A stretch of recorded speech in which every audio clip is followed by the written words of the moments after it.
I'm Jessica Williams. I'm the curator of history and collections at the Intrepid Sea, Air, and Space Museum. And I'd love to welcome everybody who's watching wherever you are. It's really a great privilege to record this conversation in this moment where we just marked the 75th anniversary of the end of World War II. And we're here today to talk about the experiences of people who served in the Pacific War, as well as how we understand and share their stories today. So I'd love to introduce the two guests who are here with me. First, we have Kenneth Erger. Ken served on board Intrepid from 1944 until 1946 as a fire controlman. And Ken has been incredibly generous in sharing his stories with us about his experiences serving during the war. Ken's also one of 24 veterans who were interviewed for the film directed by my other guest, Erik Nelson. Erik's the director of a powerful new documentary called Apocalypse 45, which recounts the end of World War II in the Pacific. And the film pairs vivid, restored footage from the war with the memories and voices of veterans like Ken who served during that time. Describe for me the very first time you saw Intrepid. What was it like? Holy mackerel, what am I getting into here? Look at the size of that thing. We carried 100 airplanes, if you can imagine having 100 airplanes on a ship, with all the equipment, all the food, and all the sailors that we had to take aboard, and the thing is still floating. And I could hardly get over it. And then to go aboard and get lost. It's so big that you really had to know your way around so you wouldn't get lost.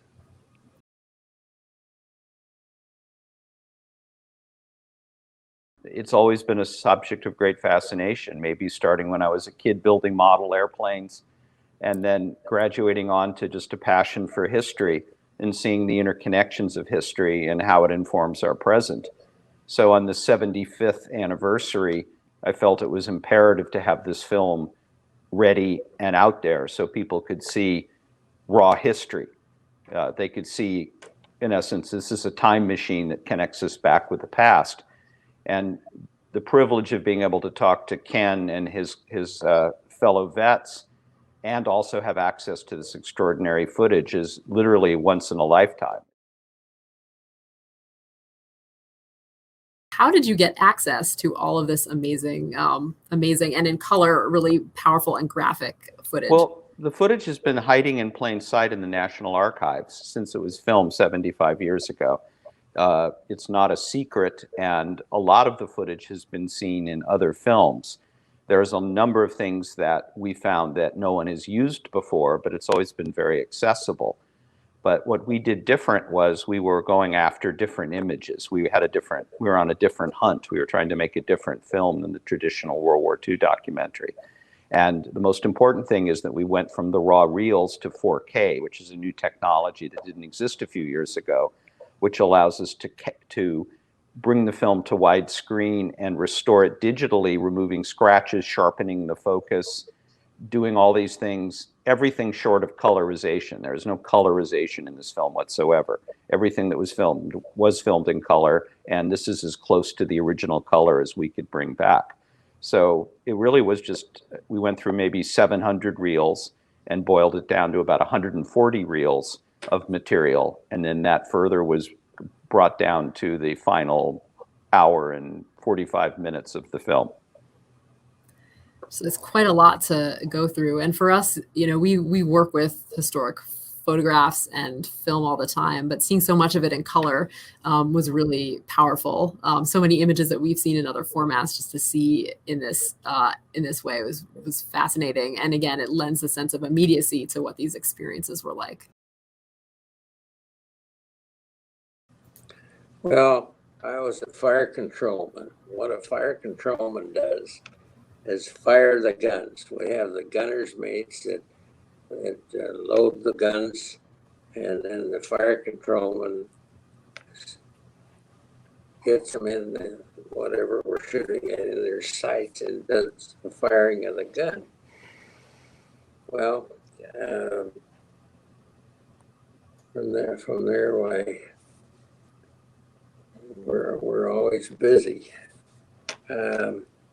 one of the things we hated to hear was the general quarter sound at night. And this is a loud bell that rings and just rocks you right out of your sack. And what we have to do is get to our guns as fast as we can, because we know there's enemy planes or a submarine out there looking for us. And as soon as we get them on the site and get it to our guns, why, we're ready to go. Oftentimes, I'm sure, Jessica, you can attest to this, getting to the gun was dangerous.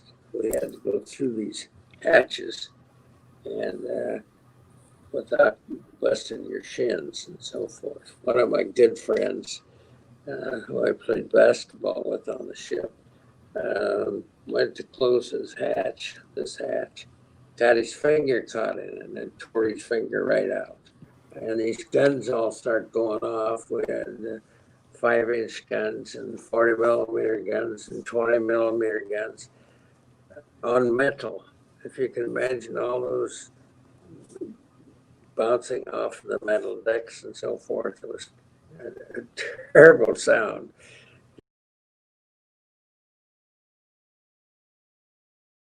We think of our parents and all our friends that are sitting back home are wondering about you all the time. You know, they're worrying about you all the time.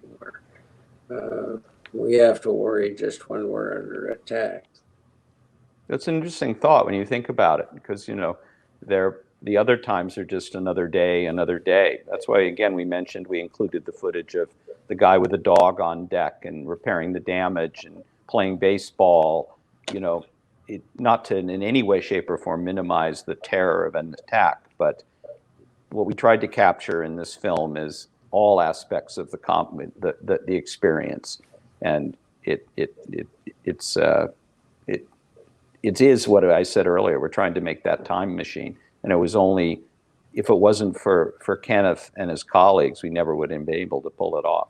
One of the things that's so fascinating about it, and I think probably was I would imagine, a real challenge for you, is how you're spanning, a fairly long time period, because you do start with Pearl Harbor through the end of the war. You're dealing with different battles in different places. You're on ships, people from different branches of service. So I'm wondering how you just sort of set about the task of trying to organize the narrative, combining the stories and the footage and everything else. It was fairly straightforward. We knew we needed to start at the beginning with Pearl Harbor. We made the one real major discovery in the film of new footage, which is this extraordinary color footage that John Ford directed at Pearl Harbor that's never been seen before.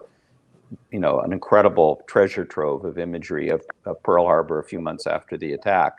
So that was a very easy idea to do. And then we had to get from Pearl Harbor to 1945. So we do a prologue, which is comments from everybody about the enemy, what they think they were doing, using footage from Peleliu, Manila, Saipan, that really demonstrates what the mindset, where everyone was, to coin a 60s phrase, where everybody's head was at approaching 1945. And then the rest is fairly chronological. Yeah, it is. It is a challenge, as you describe this idea of history haiku, to get things down to a simple way that people can get the key ideas but still understand it. Something that we do a lot here, of course, because when you're writing an exhibition, people are taking away little bits of text or short videos, and how do you get the main points across in a succinct manner? We use bits from our oral history collection of veterans like Ken talking about these attacks against the ship. And, you know, Ken, of course, in your perch up on the island, you witnessed the attacks and you were involved in trying to shoot down Japanese aircraft. I wonder if you can talk for me a little bit about just your experience being part of that combat. We were firing at this plane, and some of our bullets landed on the Franklin, so we sure heard about that afterwards. anyway, we had this plane pretty well shot up, and one of the wings was shot off and so forth, but it kept coming. It kept coming right for our flight deck. And as you can see, all along the edge of the flight deck were our 20 millimeter guns were manned by our cooks. And it hit right in there, and it's exploded with fire. And so all of these guys were strapped to their 20 millimeter guns, and they were burning to death. And you can see as the fire hoses were shooting water in there, and finally got the fire put out. But they cut these guys off of their guns then, and laid them out on the deck, and they were, burned to death, just like a roast. And as cooks, Kenneth, they were African American, correct? A lot of the Navy cooks at the time. Yeah. And when we interviewed Kenneth, I didn't know that. I thought cooks were non-combatant, but the fact was these guys were trained and they did their duty. Well, here they are getting ready to bury these guys at sea. Well, then they of course, prior to this, they have a service. We have a Catholic priest aboard, and he has a mass said for them. And then these guys have to pick these guys up with the flag over the canvas bag. And that's where they're buried, and that's where they are today.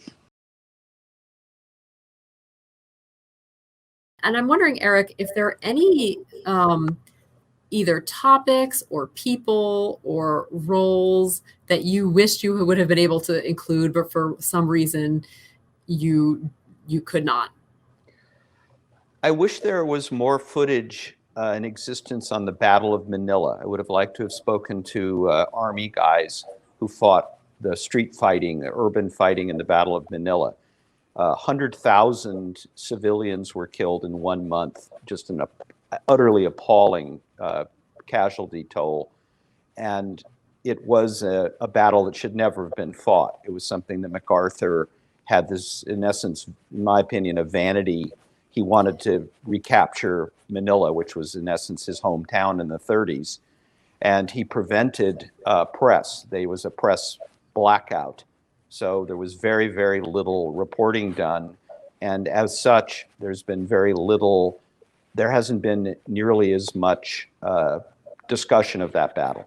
We talk about Iwo Jima and Okinawa in 1945, but Manila was street fighting, and the Japanese garrison, almost to the last man, died, just like Okinawa and Iwo Jima. But there's only a few reels of color footage. What do you hope that audiences will take away from watching Apocalypse 45? Well, I hope it not only brings the past alive, it keeps the past alive. I think this is the last time that any documentary filmmaker will be able to combine original new interviews with this kind of material. I'm sure there'll be other films that take this footage and use it and turn it into 3D or colorize it like Peter Jackson did, but they won't be able to have the opportunity to talk to Kenneth directly about his experiences and to, in essence, pass the torch for future generations. Something, of course, that is close to our heart here at the museum in taking these stories and finding ways that we can share them with our visitors on site when we're open again, and also the many virtual visitors who are checking us out from afar.